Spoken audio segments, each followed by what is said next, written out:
നമസ്കാരം, ദീപിക ന്യൂസിലേക്ക് സ്വാഗതം. പ്രധാന വാർത്തകൾ. മുഖ്യമന്ത്രി ചർച്ചകൾ കോൺഗ്രസിലും UDF-ലും സജീവമാകുന്നതിനിടയിൽ കേരളത്തിൽ പലയിടത്തും ഫ്ലക്സ് യുദ്ധവും തുടരുന്നു. ആരാകും മുഖ്യമന്ത്രി എന്ന് തീരുമാനിക്കാനുള്ള ചർച്ചകൾക്ക് കോൺഗ്രസ് തുടക്കമിട്ടിട്ടുണ്ട്. ചർച്ച വലിച്ചു നീട്ടിക്കൊണ്ടുപോയി വഷളാക്കാതെ എത്രയും പെട്ടെന്ന് തീരുമാനമെടുക്കണമെന്ന പൊതുവികാരമാണ് പാർട്ടിയിലുള്ളത്. മുഖ്യമന്ത്രി സ്ഥാനത്തെ ചൊല്ലി തർക്കമുണ്ടായാൽ ഇപ്പോൾ നേടിയ തകർപ്പൻ തെരഞ്ഞെടുപ്പ് വിജയത്തിന്റെ പ്രഭ കെട്ടുപോകുമെന്ന് മുതിർന്ന നേതാക്കൾ പലരും ഇതിനകം പാർട്ടി നേതൃത്വത്തെ ധരിപ്പിച്ചിട്ടുണ്ട്. അതേസമയം മുഖ്യമന്ത്രി സ്ഥാനത്തേക്ക് സണ്ണി ജോസഫിനെ പ്രതീക്ഷിക്കേണ്ട സാഹചര്യം ഒരിക്കലും ഉണ്ടാകില്ലെന്ന് സണ്ണി ജോസഫ് പ്രതികരിച്ചു. മുഖ്യമന്ത്രി ആരാകുമെന്നതിൽ ഹൈക്കമാൻഡ് തീരുമാനമെടുക്കും. പിണറായി വിജയനെ പ്രതിപക്ഷ നേതാവ് ആക്കാതിരിക്കുന്നതാണ് LDF-ന് നല്ലതെന്നും സണ്ണി ജോസഫ് പരിഹസിച്ചു. ഇതിനിടെ മുഖ്യമന്ത്രിയെ തീരുമാനിക്കാൻ കോൺഗ്രസിൽ വ്യവസ്ഥാപിതമായ മാർഗങ്ങളുണ്ടെന്ന് AICC general secretary KC Venugopal പ്രതികരിച്ചു. ആരുടെയെങ്കിലും ബോർഡ് വെക്കുന്നതോ ബാനർ കെട്ടുന്നതോ മുഖ്യമന്ത്രി തീരുമാനത്തിൽ ഒരു ഘടകമല്ല. തനിക്ക് വേണ്ടി ഫ്ലക്സോ ബാനറോ ഉയർത്താൻ ആരോടും പറഞ്ഞിട്ടില്ല. കേരളത്തിൽ വളരെ പെട്ടെന്ന് തന്നെ മുഖ്യമന്ത്രിയെ തീരുമാനിക്കുമെന്നും വേണുഗോപാൽ കൂട്ടിച്ചേർത്തു. UDF-ന്റെ മൃഗീയ ഭൂരിപക്ഷം വലിയ ഉത്തരവാദിത്തം കൂടിയാണെന്ന് K മുരളീധരൻ. അതനുസരിച്ച് നേതാക്കൾ പെരുമാറണം. 2001-ൽ താൻ അടക്കമുള്ളവർ വിജയത്തിന് മതിമറന്നതിന് പിന്നാലെ തിരിച്ചടിയുണ്ടായെന്നും അദ്ദേഹം കൂട്ടിച്ചേർത്തു. മുഖ്യമന്ത്രിയെ നിശ്ചയിക്കുന്നത് ഉൾപ്പെടെ പ്രശ്നങ്ങളില്ലാതെ നടക്കണം. ടീം UDF-ആയി കാര്യങ്ങൾ മുന്നോട്ട് പോകണം. മുൻപ് ചെയ്ത തെറ്റുകൾ ആവർത്തിക്കാതിരിക്കാൻ കോൺഗ്രസ് ശ്രദ്ധിക്കണമെന്നും മുരളീധരൻ പറഞ്ഞു. അതേസമയം നേതാക്കൾ ഇങ്ങനെ പ്രതികരിക്കുന്നുണ്ടെങ്കിലും നേതാക്കൾക്ക് വേണ്ടി അണികൾ പലയിടത്തും ഫ്ലക്സ് ബോർഡുകൾ ഉയർത്തുന്നുണ്ട്. VD സതീശനെ അനുകൂലിച്ച് മൂവാറ്റുപുഴയിൽ വീണ്ടും ഫ്ലക്സുകൾ പ്രത്യക്ഷപ്പെട്ടു. വനവാസമല്ല പട്ടാഭിഷേകം, കേരളം ജയിച്ചു, VD നയിക്കും എന്ന വാചകങ്ങളോടെയാണ് പുതിയ ഫ്ലക്സ് ബോർഡ് എത്തിയിരിക്കുന്നത്. മൂവാറ്റുപുഴ PO ജംഗ്ഷനിലാണ് പുതിയ ഫ്ലക്സ് എത്തിയിരിക്കുന്നത്. നിയമസഭാ തെരഞ്ഞെടുപ്പിലെ വൻ വിജയത്തിന് പിന്നാലെ മുഖ്യമന്ത്രി ചർച്ചകളിലേക്ക് കടന്ന് കോൺഗ്രസ് ഹൈക്കമാൻഡ്. മുഖ്യമന്ത്രി ചർച്ചകൾക്കായി ദില്ലിയിൽ ഇന്ന് നിർണായക യോഗം ചേരും. കോൺഗ്രസ് അധ്യക്ഷൻ മല്ലികാർജ്ജുൻ ഖാർഗെയുടെ വസതിയിൽ വൈകുന്നേരം 3-നാണ് യോഗം. രാഹുൽ ഗാന്ധിയും കേരളത്തിൽ നിന്നെത്തുന്ന KC വേണുഗോപാലും യോഗത്തിൽ പങ്കെടുക്കുമെന്നാണ് വിവരം. മുഖ്യമന്ത്രിയെ തീരുമാനിക്കുന്നതിനായി AICC നേതാക്കൾ ഇന്ന് കൂടിയാലോചനകൾ നടത്തും. ഒരാഴ്ചയ്ക്കകം മുഖ്യമന്ത്രിയെ പ്രഖ്യാപിക്കാനാണ് ശ്രമം. അതേസമയം മുഖ്യമന്ത്രി പദത്തിനായി പാർട്ടിയിലെ പ്രമുഖ നേതാക്കൾക്കിടയിൽ നീക്കങ്ങൾ ശക്തമായിട്ടുണ്ട്. VD സതീശൻ, KC വേണുഗോപാൽ, രമേശ് ചെന്നിത്തല എന്നിവരുടെ പേരുകളാണ് ഇപ്പോൾ സജീവമായി ചർച്ചയിലുള്ളത്. MLA-മാരുടെ പിന്തുണയാണ് KCയുടെ ശക്തി. അതേസമയം ഘടകകക്ഷികളുടെ ഉറച്ച പിന്തുണ VD സതീശന്റെ ബലം.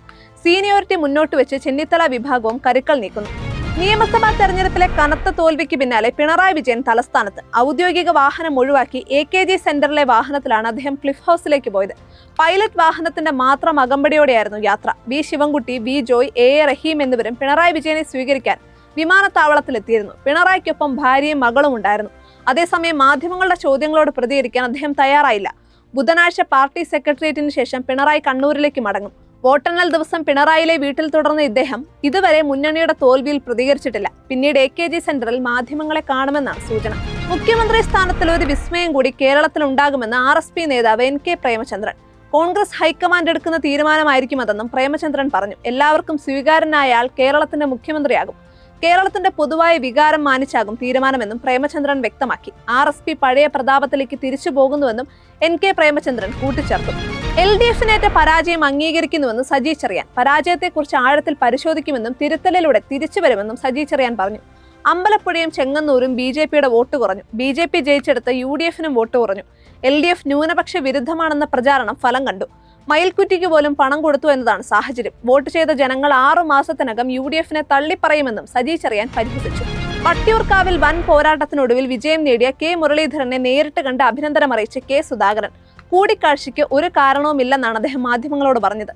മുഖ്യമന്ത്രി ആരെന്ന് പാർട്ടി ചർച്ച ചെയ്യും. അത് K മുരളീധരനും K സുധാകരനും ചർച്ച ചെയ്യേണ്ടതല്ല. ഹൈക്കമാൻഡാണ് തീരുമാനമെടുക്കുന്നതെന്നും സുധാകരൻ പറഞ്ഞു. ആര് മുഖ്യമന്ത്രിയാകണം എന്ന ആഗ്രഹം ഇപ്പോൾ പറയാനാവില്ല.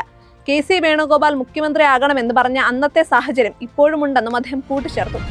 ഇരിങ്ങാലക്കുട കൂടൽമാണിക്യം ക്ഷേത്രത്തിൽ ഉത്സവത്തിലെത്തിച്ച ആന ഇടഞ്ഞു. ഇന്ന് പുലർച്ചെയാണ് സംഭവം. മച്ചാട് ഗോപാലൻ എന്ന ആനയാണ് ഇടഞ്ഞത്. വിളക്കെഴുന്നള്ളിപ്പിന് ശേഷം ദേവസ്വത്തിന്റെ തന്നെ സ്ഥലമായ മഹാത്മാ ലൈബ്രറിക്ക് സമീപമുള്ള പറമ്പിൽ തളച്ചിരുന്ന ആനയാണ് ഇടഞ്ഞത്.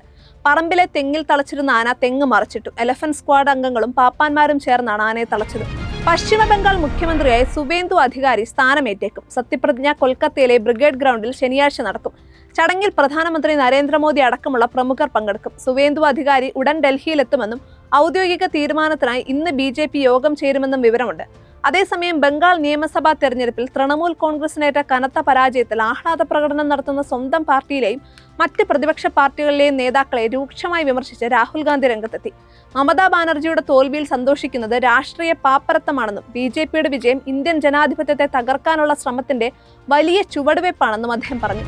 ബംഗാളിലും ആസാമിലും ഭരണം പിടിക്കുകയും കേരളത്തിൽ 3 സീറ്റുകൾ നേടി സ്ഥിതി മെച്ചപ്പെടുത്തുകയും ചെയ്തതിനിടയിലും തമിഴ്നാട്ടിൽ BJPക്ക് കനത്ത പ്രഹരം. 2021 തെരഞ്ഞെടുപ്പിൽ 4 സീറ്റ് നേടിയിരുന്ന BJP ഇത്തവണ ഒറ്റ സീറ്റിൽ ഒതുങ്ങി, അതും നേരിയ ഭൂരിപക്ഷത്തിന്.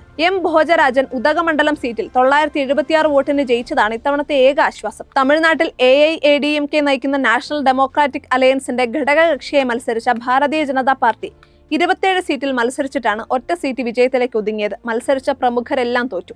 ഇതോടുകൂടി പ്രധാന വാർത്തകൾ അവസാനിച്ചു. സത്യസന്ധമായ വാർത്തകൾ അറിയാൻ ദീപിക ന്യൂസ് ഫോളോ ചെയ്യൂ.